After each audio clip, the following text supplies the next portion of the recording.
Watch out! Are you excited for Pokemon Scarlet and Violet? Well, oh boy, do I have a video for you. I've gone over some of the huge nuggets of details you've overlooked in my last analysis for trailer number 3, but this time we're going to get into the even smaller, even more hidden bits of information locked away in the deepest confines of our beloved info drop. For anyone unfamiliar, I'm Johto Jonny, a gaming analyst here on YouTube who looks for the tiniest secrets in video games, both released and unreleased.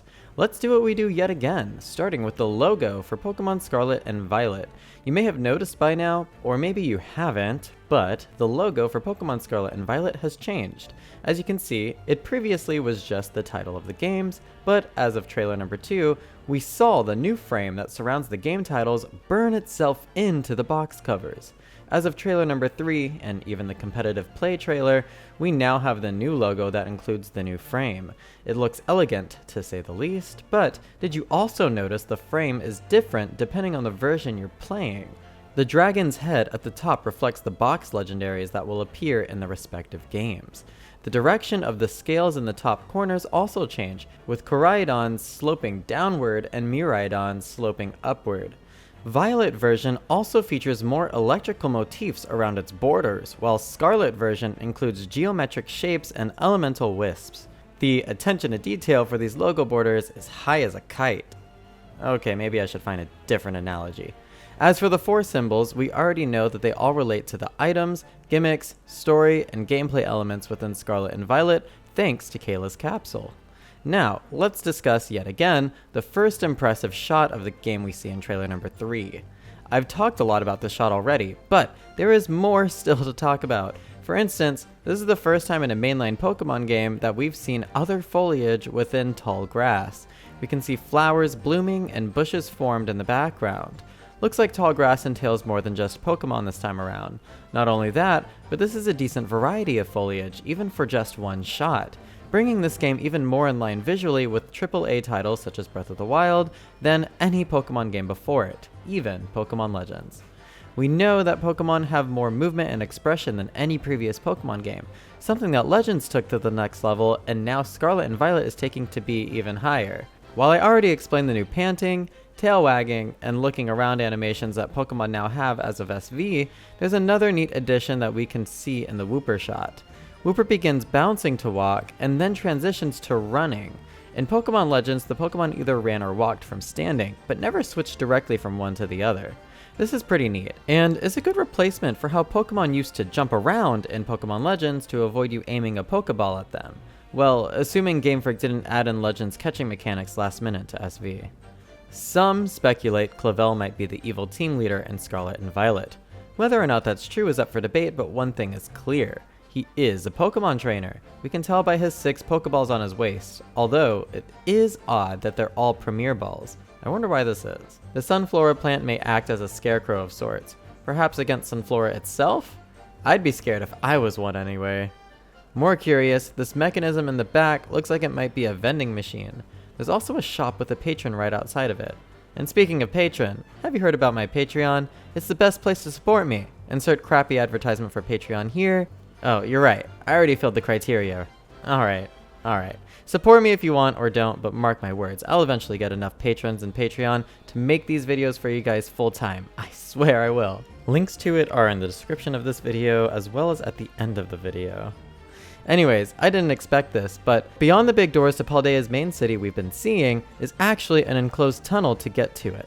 I expected an open bridge or even just a direct step into the city itself, but no, there's a sort of indoor flow point through here. Neat. This looks to be the case from the entrance in the back too, just raised up. That's also really cool. The school's name, Naranja and Uva, literally mean orange and grape. You're welcome. Speaking of which, let's talk about the name of our legendaries real quick. Korai means early, and Mirai means future in Japanese. Fitting, of course. I figured I'd mention this in case any of you hadn't caught on. In this shot of Clavel talking to the audience, we see another character standing down beside him. Have the trailers talked about her yet? Okay then, I'll be the first. Her outfit is atrocious. The shot of the villainous flag shows some platforms in between them. Will characters in Pokemon occupy these in the actual game? And Nemona has a suit? I knew she couldn't be trusted. She's obviously too wealthy for her own good. Look at her window and curtains too. In the shot of the villain car, we can see what looks to be another vending machine in the back.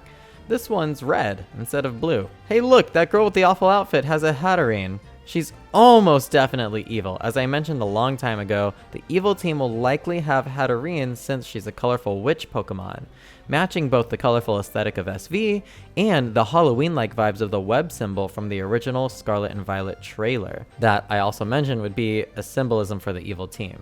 This woman could learn a thing or two from Miss Style over here though. Oh, whoops, not her. Wow, okay, both of these women can learn a thing or two from Miss Style over here. I love Jacques. That's it. That's my analysis on him. His hair and glasses and everything is so good. Also, notice his toxicity-like pants around the knees.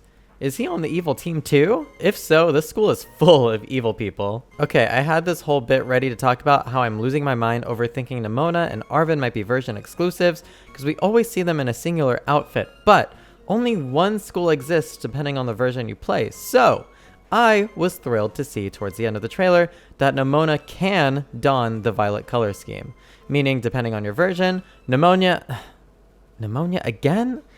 Nemona and Arven's clothes will change. Wait a minute, okay. I've typed Nemona literally like 20 times and only this last one autocorrected to pneumonia. Google Docs is out to get me, I swear. The scenes with Grusha show off some NPCs just having an absolute blast in the background. But my question is, with what? They're not even facing the battle. I guess their idea of a party is just shouting enthusiastically at other audience members from across the way. Wow, this one shot shows quite a bit of variety in our poses that your characters can do.